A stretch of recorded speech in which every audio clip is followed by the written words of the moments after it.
Hello there YouTubers, my name's Charlie and welcome to another episode of Inmates from the World, my channel in which I correspond to various prisoners all around the globe and I'll read aloud to you their replies to me.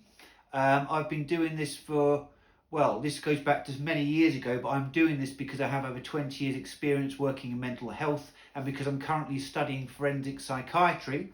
And today I have a letter from Anthony Hardy, who was known as the Camden Ripper. Now this letter goes back a long time ago. It was sent to me, it was dated rather, on the 14th of April 2004 and was sent to me from Wakefield Prison, where he was currently incarcerated at the time. Before I move on to the letter, I'll just give you a bit of a brief background as to who Anthony Hardy was. As I said before, he was known as the Camden Ripper because he committed his murders in Camden in London, England. He was born on the 31st of May 1951 in Staffordshire, England, and died on the 25th of November 2020, aged 69, in HM Prison Frankland in County Durham, England, from pneumonia. He was apprehended in 2003 and he was incarcerated for murdering 3 women, which he murdered and dismembered in his flat or apartment in Camden, London, using an electric saw. He then placed the body parts in bin bags, or garbage bags as you might know them, and placed their body parts in nearby wheelie bins, or dumpsters as you might refer to them if you are from the United States, for example. Rap artist Plan B released a song called Suzanne, in which he referred to Hardy as being the Camden Ripper. And also music artist Charlie Sloth also mentions Hardy and points out his flat in his music video for his song Guided Tour of Camden. Right, so I shall move on to the letter itself here. This is rather a long reply. I shall hold up the letter there, which I'll add an enlarged photograph for you so you can zoom in or take a screenshot. I'll then open it up here to a double spread, which I'll also add onto the screen for you. And then it also goes back to a final page on the back, on the reverse here. I have redacted one line at the bottom because it mentions my personal address. So there we are. I shall go on to the letter now, which reads: Dear Charlie, I apologise for taking so long to reply to your letter. I had a manic phase, which meant I left C Wing, a normal location part of the prison, and went on to healthcare briefly, where I threatened a male nurse. Next, I came into F Wing, the segregation unit, what inmates call the block, short for punishment block.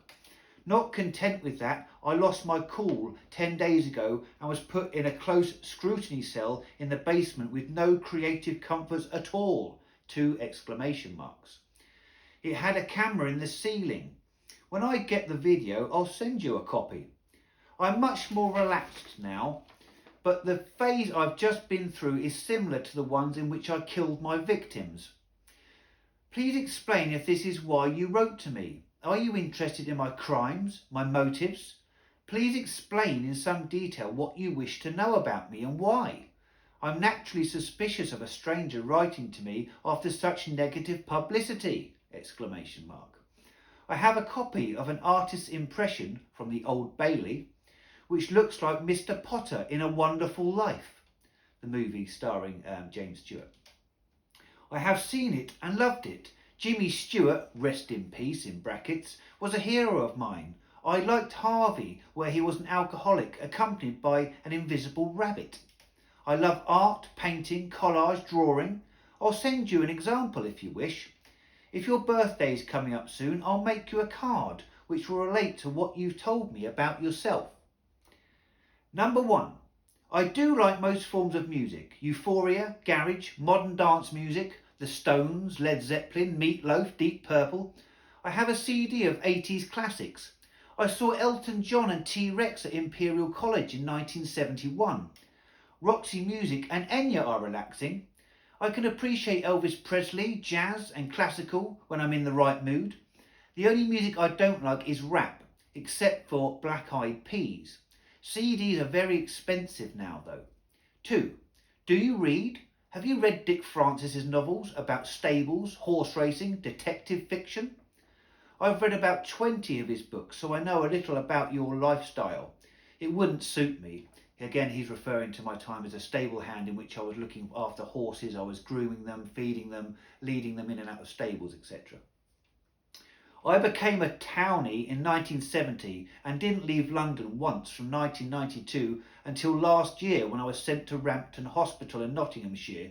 That was an experience I would write about for hours, both good and bad. Rampton, I understand, is a hospital for the criminally insane. I do enjoy reading all types of books, but again, they are expensive to buy. Number 3, there is a library here, but some of my requests are not available. If you replied to my long-winded letter, please enclose some stamps and envelopes for me to reply. My wage is very little, £2 to £13 per week, depending on circumstances, and I have a lot of correspondence to deal with. It is my birthday on the 31st of May 2004, when I will be 53. It would please me and suit my fascination with numbers if you sent me £53 in your next letter. Make cheques or postal orders payable to Able House, and note in your letter that you have sent money and by what means. It can go missing otherwise! ! I can use the money for 1, 2, 3 as above, and to buy art materials, as the education department here cannot afford to provide them. I find your address very interesting. And do you have connected surnames? Do you have a postcard or a photo? This is part of the redacted part that I don't really wish to disclose. Love to Fred and your folks, Fred being my late golden Labrador retriever that I had at the time. Best wishes, Tony. Now, this is probably one of the longest letters I've received to date. Anthony Harley did suffer from bipolar disorder, and I understand it's fairly common for individuals to develop a fascination with numbers that suffer from that disorder. Requesting £53 because it will be his 53rd birthday is rather an audacious request, regardless of any mental health issues.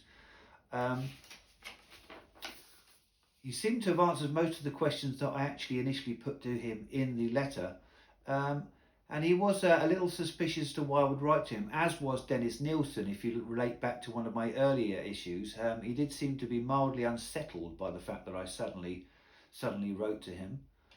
I don't really feel that there's a great deal that I can glean really in terms of forensic psychiatry from here. He's very open about his mental health history. He did spend a lot of time in and out of psychiatric hospitals before he was apprehended for murders.